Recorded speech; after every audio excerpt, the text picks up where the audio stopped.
menjelang siang, keadaan dan teman semuanya. Kami dari kelompok 5 berdirinya kami di sini untuk mempresentasikan hasil kelompok kami yang bertema pusat-pusat peradaban di dunia Islam. Sebelum masuk ke materi, izinkan kami memperkenalkan diri terlebih dahulu. Dengan saya sendiri Dina Farwa dengan NIM 0706 sebagai moderator. Perkenalkan, nama saya Timo Cerapel dengan NIM 2070609 sebagai pembahasan materi. Perkenalkan, nama saya Mulandar Barat Ismailunta dengan NIM 2470615 sebagai pembahasan materi. Perkenalkan, nama saya Airi Dara Puspita dengan NIM 240706075 sebagai pembaca materi. Perkenalkan, nama saya Adira Media dengan NIM 240706095 sebagai pembaca materi. Baik, langsung saja kita masuk ke materinya. Setelah wafatnya Nabi Muhammad SAW, Islam menyebar dengan cepat ke berbagai wilayah melalui ekspansi yang dipimpin oleh para khalifah. Dalam proses ini dibentuklah pusat-pusat pemerintahan di kota-kota strategis seperti Damaskus, Baghdad, dan Kairo untuk mengelola wilayah kekuasaan yang semakin luas. Kota-kota ini tidak hanya menjadi pusat administrasi, tetapi juga berkembang menjadi pusat ilmu pengetahuan, budaya, dan peradaban. Kemajuan ini didorong oleh semangat keilmuan yang tinggi, dukungan dari para pemimpin, serta letak geografis yang menguntungkan. Selain itu, Islam kemudian menyatu dengan budaya lokal, menjadikan peradaban Islam semakin kaya dan beragam. Setiap dinasti besar seperti Umayyah, Abbasiyah, dan Utsmaniyah menjadikan kota besar yang berperan sebagai pusat intelektual dan kebudayaan, memunculkan tokoh-tokoh besar dan lulusan ilmu yang berpengaruh hingga kini. Materi selanjutnya dibacakan oleh kami. Saya akan membacakan Mekah. Mekah memiliki kontribusi besar dalam sejarah dan perkembangan Islam, baik dari sisi spiritual, keagamaan maupun simbolik. Sebagai kota paling suci dalam Islam, Mekah menjadi tempat berdirinya Ka'bah, rumah ibadah pertama yang dibangun untuk menyembah Allah. Ka'bah merupakan kiblat bagi seluruh umat Islam, seluruh umat Muslim saat melaksanakan sholat, sehingga menjadikan kota ini sebagai pusat spiritual umat Islam. Selain itu, Mekah juga menjadi tempat pelaksana ibadah haji yang merupakan rukun Islam kelima dan wajib dijalankan sekali seumur hidup bagi setiap muslim yang mampu. Ibadah umroh juga dilaksanakan di kota ini sebagai bentuk ibadah sunnah. Dari sisi historis, Mekah adalah tempat kelahiran Nabi Muhammad SAW pada tahun 570 Masehi dan menjadi lokasi turunnya wahyu pertama dari Allah melalui malaikat Jibril di Gua Hira. Di kota inilah Nabi memulai dakwah Islam. Meskipun menghadapi perlawanan keras dari kaum Quraisy, perjuangan beliau dalam menyampaikan risalah Islam di tengah ancaman, boikot, dan kekerasan menjadi simbol keteguhan hati dan keberanian dalam menegakkan kebenaran. Mekah juga memainkan peran penting sebagai simbol kesatuan umat Islam. Setiap tahun, jutaan muslim dari berbagai penjuru dunia berkumpul di kota ini untuk menunaikan ibadah haji. Momentum ini mencerminkan nilai-nilai kesetaraan, persaudaraan, dan solidaritas global tanpa membedakan ras, warna kulit, bahasa, atau status sosial. Hal ini menegaskan bahwa Mekah bukan hanya menjadi pusat ibadah, tapi juga pusat persatuan umat. Warisan yang ditinggalkan Mekah sangatlah berharga.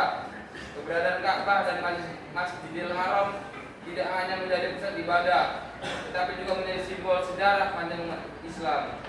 Perluasan dan pemeliharaan Masjidil Haram menunjukkan komitmen umat Islam dalam menjaga kesucian dan kelestarian. Selain itu, ritual haji seperti tawasai, wukuf di Arafah, dan lempar jumroh adalah tradisi yang syarat makna spiritual dan sosial, serta menjadi bagian dari pelaksanaan syariat Islam. Tidak kalah penting, Mekah juga diwarisi sebagai simbol perjuangan dakwah yang penuh tantangan, yang mengajarkan nilai-nilai ketangguhan, kesabaran, dan keberanian dalam menyebarkan kebenaran. Madinah memiliki peran penting sebagai pusat pertama pemerintahan Islam dan tempat lahirnya masyarakat Islam yang inklusif dan berkeadilan. Setelah hijrah dari Mekah, Nabi Muhammad SAW dan para sahabat disambut di kota ini. yang sebelumnya dikenal sebagai Yasrib.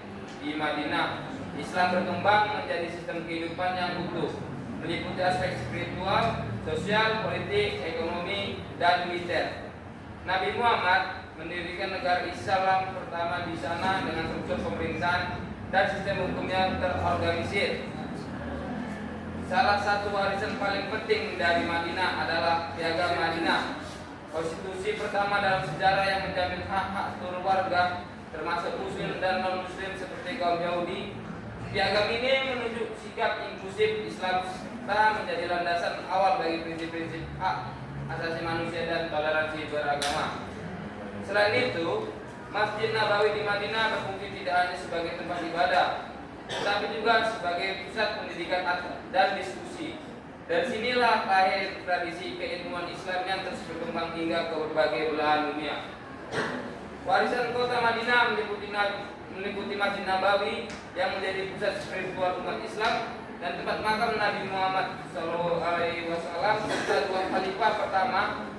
Piagam Madinah tetap relevan sebagai warisan intelektual dan menjadi teladan dalam penerapan nilai keadilan, persaudaraan, solidaritas, dan keterbukaan antar umat manusia. Yang selanjutnya ada Baghdad.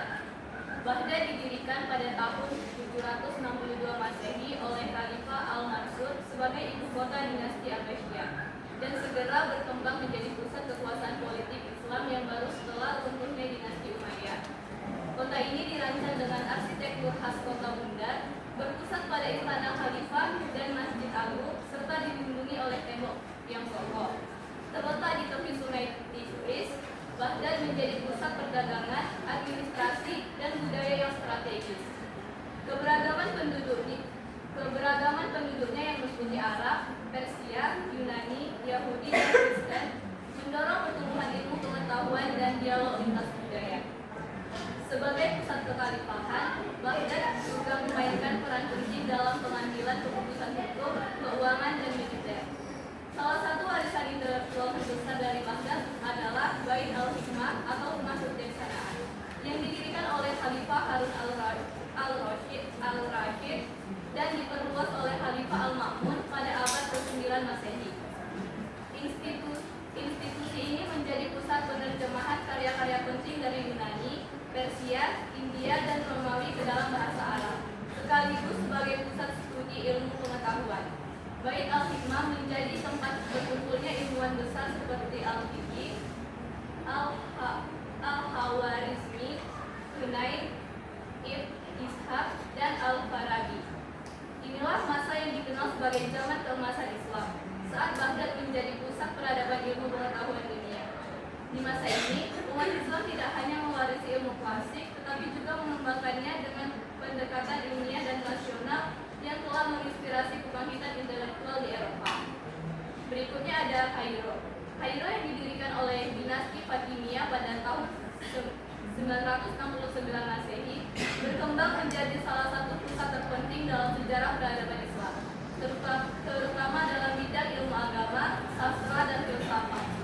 Pusat keilmuan ini dipusatkan di Universitas Al-Azhar yang didirikan setahun kemudian. Awalnya sebagai masjid, kemudian menjadi lembaga pendidikan Islam tertua yang masih aktif hingga kini. Pada masa dinasti Ayyubiyah di bawah Salahuddin Al-Ayyubi, Al-Azhar bertransformasi menjadi benteng utama mazhab Syafi'i, menggantikan dominasi Syiah Fatimiyah. Para ulama besar seperti Imam Al-Nawawi dan Imam Al-Suyuti memberikan kontribusi besar dalam menjadikan Al-Azhar sebagai pusat otoritas keilmuan Islam klasik.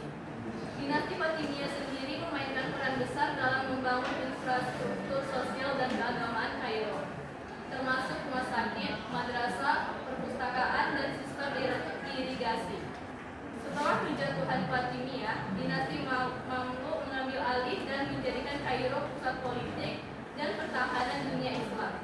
Mamluk membangun madrasah dan masjid megah serta memperkuat peran Al-Azhar, khususnya sebagai respon terhadap ancaman eksternal seperti perang salib dan invasi Mongol.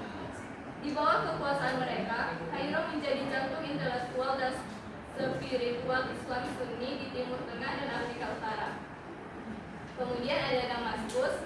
Damaskus menjadi ibu kota pertama kekhalifahan Islam di bawah dinasti Umayyah pada tahun 661 sampai 750 Masehi. Setelah Khalifah Muawiyah bin Abu Sufyan memindahkan pusat pemerintahan dari Madinah karena letaknya yang strategis dalam perjalanan politik. Sebagai pusat kekuasaan baru, Damaskus memainkan peran penting dalam ekspansi Islam ke Afrika Utara, Spanyol, Asia Tengah, dan India. Dinasti Umayyah juga mengembangkan sistem administrasi yang terinspirasi dari Bizantium dan Persia, menetapkan bahasa Arab sebagai bahasa resmi, serta membentuk struktur birokrasi seperti Diwan Pajak, militer, dan korespondensi. Salah satu simbol keagungan Umayyah adalah Masjid Agung Damaskus atau Masjid Umayyah yang dibangun oleh Khalifah Al-Walid I. Masjid ini menjadi contoh awal arsitektur Islam dengan perpaduan pengaruh Romawi Bizantium dan unsur khas Islam seperti kubah besar, mihrab, menara, dan mosaik artistik. Selain itu, Damaskus menjadi pelopor dalam sistem pemerintahan Islam klasik melalui pengembangan birokrasi, sistem pos, dan pencetakan mata uang sendiri, yang kemudian menjadi model bagi kekhalifahan Abbasiyah dan dinasti-dinasti berikutnya. Berikutnya adalah Kairouan. Kairouan yang didirikan oleh Uqbah bin Nafi pada tahun 670 Masehi saat kekhalifahan Umayyah terletak di utara Tunisia dan berkembang pesat di bawah dinasti Aghlabiyah 800 sampai 909 Masehi. Kota ini menjadi pusat penting pemerintahan, militer, dan keagamaan di bawah Ifriqiya.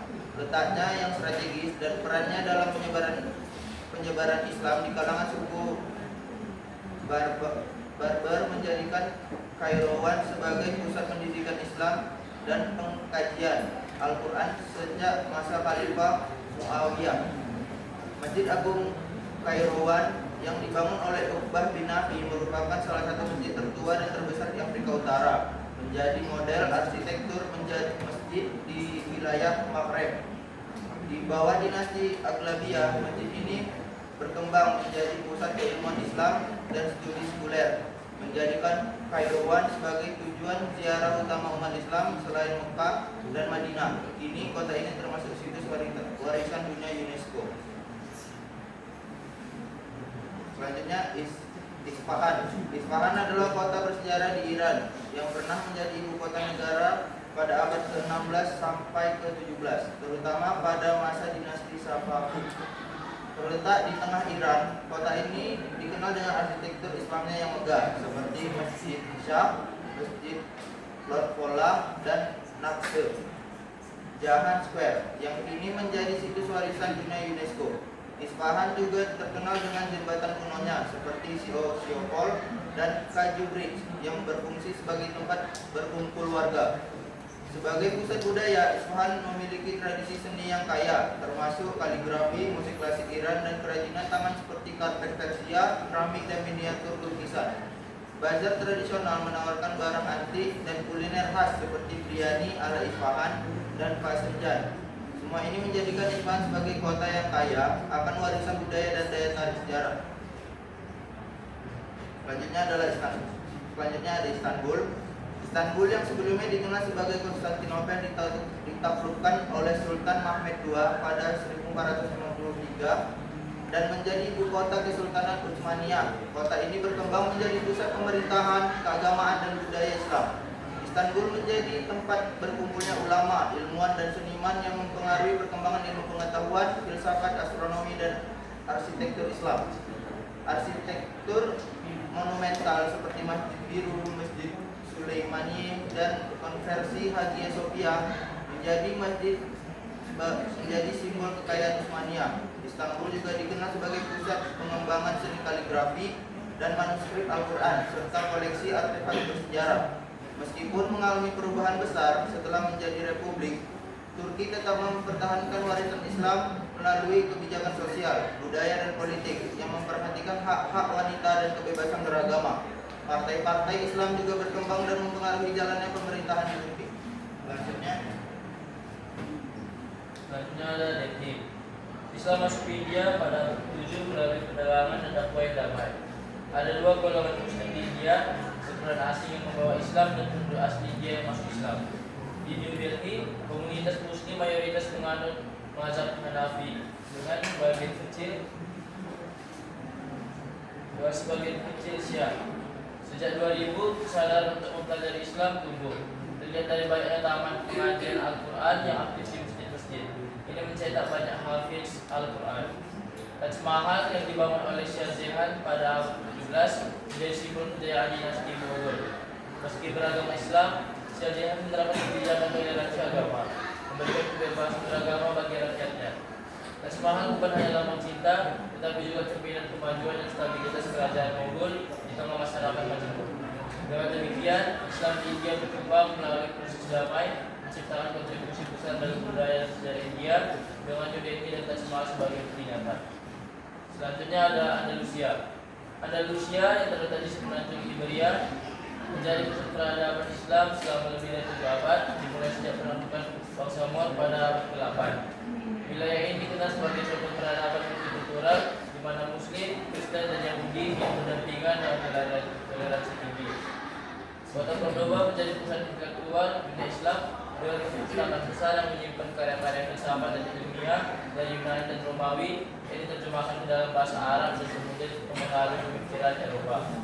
Dalam bidang kedokteran, Andalusia berkembang pesat dengan adanya rumah sakit besar dan ilmuwan seperti Al-Zahrawi yang mengembangkan teknik bedah. Ilmu pengetahuan, filosofi, dan kedokteran di Andalusia turut memajukan pengetahuan yang kemudian dibawa ke Eropa. Toleransi beragama memungkinkan kolaborasi antara ilmuwan Muslim, Kristen, dan Yahudi yang berkontribusi pada perkembangan ilmu pengetahuan. Bahasa budaya Andalusia dapat dilihat dari asli Victor Megah seperti Masjid Agung Cordoba dan Alhambra serta karya sastra dan seni. Meskipun kekuasaan Muslim di Andalusia berakhir pada abad ke-15, pengaruhnya dalam ilmu pengetahuan dan budaya tetap bertahan, memberikan kontribusi penting terhadap periode Renaissance di Eropa. Selanjutnya ada Transoxiana. Transoxiana yang mencakup kota-kota besar seperti Bukhara dan Samarkand di Asia Tengah menjadi pusat peradaban dan ilmu pengetahuan pada abad ke-8 hingga ke-13. Bukhara dan Samarkand dikenal sebagai pusat pendidikan dan intelektual dengan banyak ilmuwan besar yang lain sana. Al-Khwarizmi, matematikawan asli Bukhara, dikenal sebagai Bapak Al-Jabar dan memberikan kontribusi besar dalam perkembangan Al-Jabar serta sistem Al-Arab. Karya-karyanya seperti Al-Kitab Al-Mukhtasar fi Hisab Al-Jabr wal Muqabalah menjadi dasar bagi matematika modern. Sementara itu, Ibn Sina Avicenna, ilmuwan dari wilayah ini, menulis Al-Qanun fi Al-Tib yang menjadi referensi utama dalam kedokteran di dunia Islam dan Eropa. Bukhara dan Samarkand memainkan peran kunci dalam menyimpan dan mengkaji bahasa ilmiah dari berbagai budaya, serta menyebarkan pengetahuan di dunia barat melalui terjemahan dan interaksi budaya.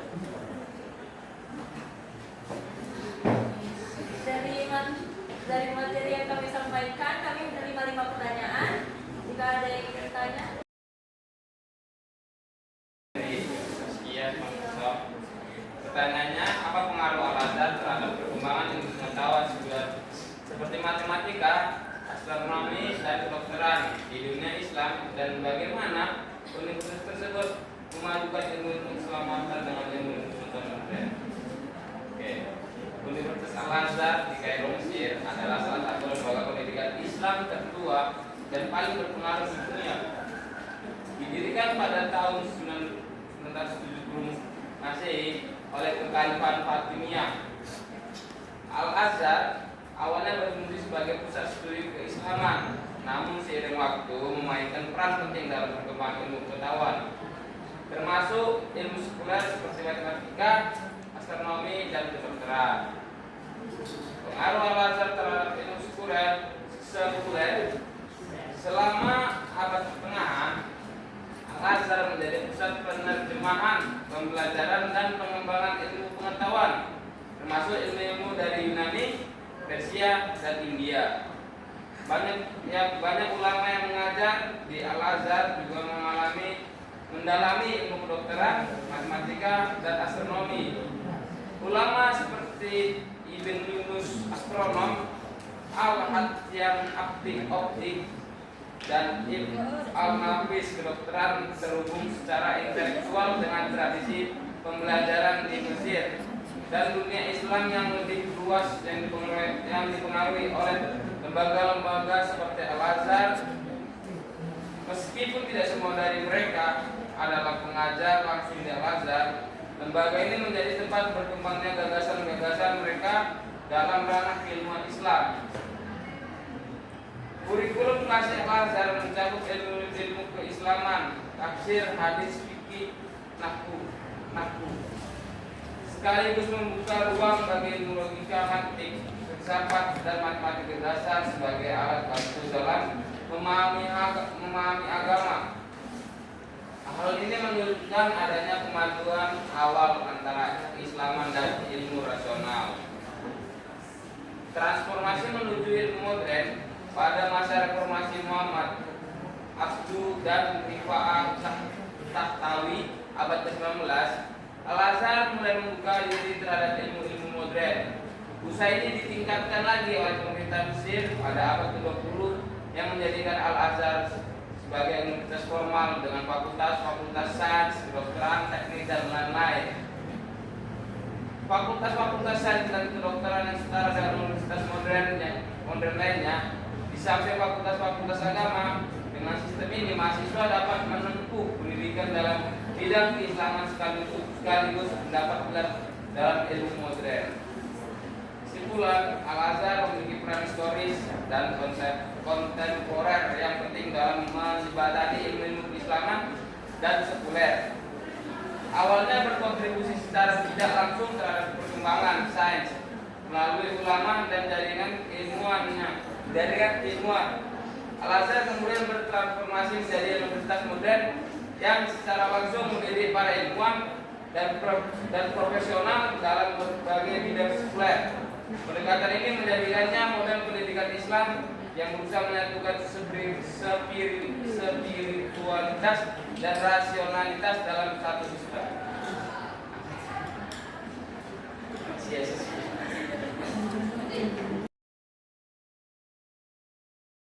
Saya akan menjawab pertanyaan dari Tiara. Pertanyaannya, bagaimana pengaruh pusat-pusat peradaban Islam terhadap perkembangan ilmu pengetahuan di dunia barat? Ada 4 pengaruh utama. Yang pertama itu adalah penelusuran dan penerjemahan ilmu pengetahuan kuno. Ilmuwan Muslim di pusat-pusat seperti Baghdad atau Baitul Hikmah, Kairo, dan Andalusia menerjemahkan karya-karya filsuf dan ilmuwan Yunani seperti Aristoteles, Plato, Galen, dan Ptolemeus ke dalam bahasa Arab. Karya-karya ini kemudian diterjemahkan kembali ke dalam bahasa Latin oleh sarjana Barat, terutama melalui pusat-pusat pembelajaran di Spanyol dan Sisilia. Yang kedua, pengembangan ilmu pengetahuan. Umat Islam tidak hanya menerjemahkan, tetapi juga mengembangkan ilmu pengetahuan dalam berbagai bidang seperti matematika, al-Khwarizmi, mengembangkan aljabar dan algoritma. Astronomi, ilmuwan Muslim menyusun tabel astronomi yang akurat dan memperbaiki model geosentris. Kedokteran, karya Ibn Sina atau Avicenna dan Al-Razi menjadi referensi utama di Universitas Eropa selama berabad-abad. Filsafat, pemikiran Ibnu Rushd dan Al-Farabi mempengaruhi filsuf Kristen seperti Thomas Aquinas. 3. Lahirnya universitas dan tradisi akademik. Model pendidikan tinggi di dunia Islam seperti madrasah memberi inspirasi pada pembentukan universitas di Eropa seperti Universitas Bologna, Paris, dan Oxford. Yang keempat, pertukaran budaya di Andalusia dan Sisilia. Di wilayah-wilayah seperti Andalusia atau Spanyol Islam, komunitas Muslim, Yahudi, dan Kristen hidup berdampingan dan saling bertukar ilmu. Kota seperti Cordoba dan Toledo menjadi pusat penyebaran pengetahuan Islam Barat.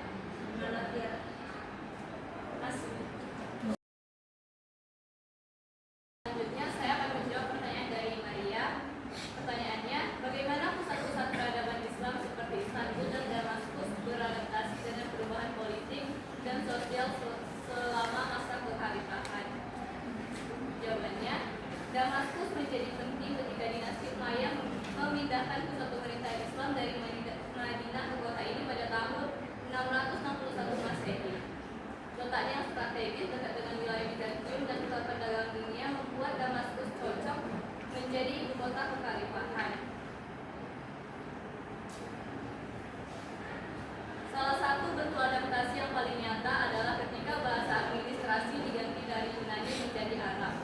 Ini dilakukan untuk menyatukan wilayah kekuasaan yang sangat luas dan memperkuat identitas Islam.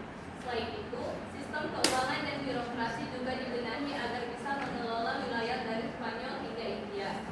Ketika kekuasaan berpindah ke dinasti Abbasiyah pada tahun 750 Masehi dan pusat pemerintahan pindah ke Baghdad, Damaskus kehilangan peran politiknya.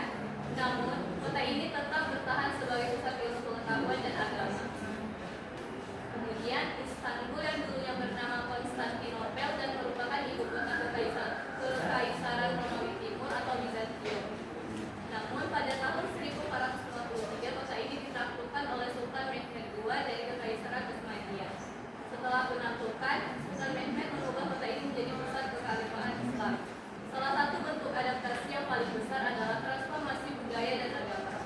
Misalnya, gereja besar Hagia Sophia diubah menjadi masjid, tapi Sultan tetap membiarkan komunitas Kristen dan Yahudi tinggal dan beribadah di kota ini.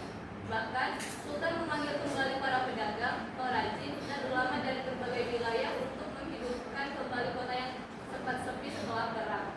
Ketika Utsmaniyah menguasai Mesir pada tahun 1517, mereka juga mengambil gelar khalifah, sehingga Istanbul resmi menjadi pusat kekhalifahan Islam. Dalam kota ini, sistem pemerintahan kekhalifahan dijalankan secara modern dengan menggabungkan hukum Islam dan sistem administrasi yang sangat tertib. Bagaimana jawabannya bisa dipilih?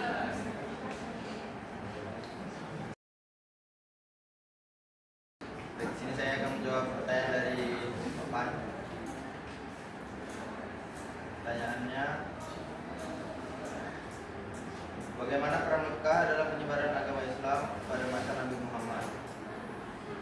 Mekah memiliki peran yang sangat penting dalam penyebaran agama Islam pada masa Nabi Muhammad. Sebagai kota kelahiran Nabi Muhammad, Mekah menjadi tempat awal turunnya wahyu dan pusat dakwah Islam pertama. Mekah juga merupakan kota yang strategis karena menjadi pusat perdagangan dan ziarah, sehingga pesan Islam dapat tersebar luas melalui para pedagang dan peziarah yang datang ke Ka'bah. Namun pada awalnya dakwah Islam di Mekah mendapat banyak penolakan dan pertentangan dari kaum Quraisy, sehingga umat Islam mengalami tekanan dan penganiayaan. Hal ini mendorong Nabi Muhammad dan para pengikutnya untuk hijrah ke Madinah. Meskipun begitu, Mekah tetap menjadi kota suci dan simbol penting dalam perkembangan Islam.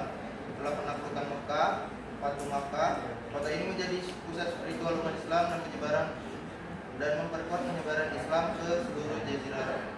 Apakah jawabannya sesuai, Anda?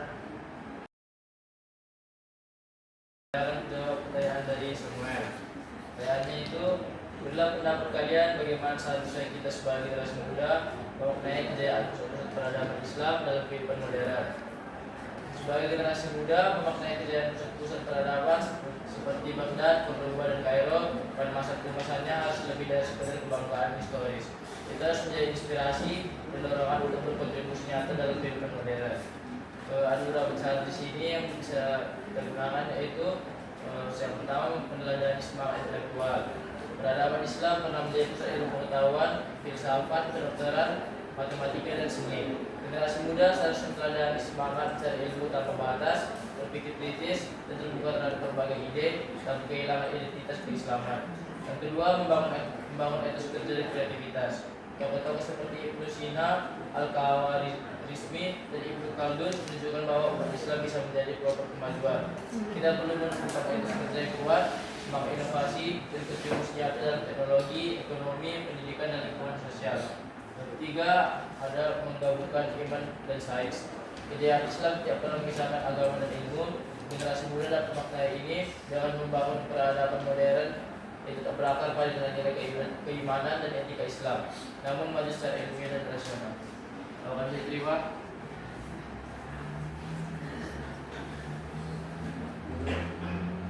Baik, kesimpulan dari materi yang kami sampaikan itu adalah dari Mekah yang menjadi titik awal penyebaran Islam hingga wilayah-wilayah yang lebih luas seperti Andalusia dan Transoxiana, perjalanan peradaban Islam membutuhkan kontribusi besar dalam pengembangan ilmu pengetahuan, budaya, dan toleransi beragama. Di Mekah, Islam dimulai sebagai agama yang mengajarkan persatuan dan kedamaian, serta berfokus pada pemahaman spiritual dan moral.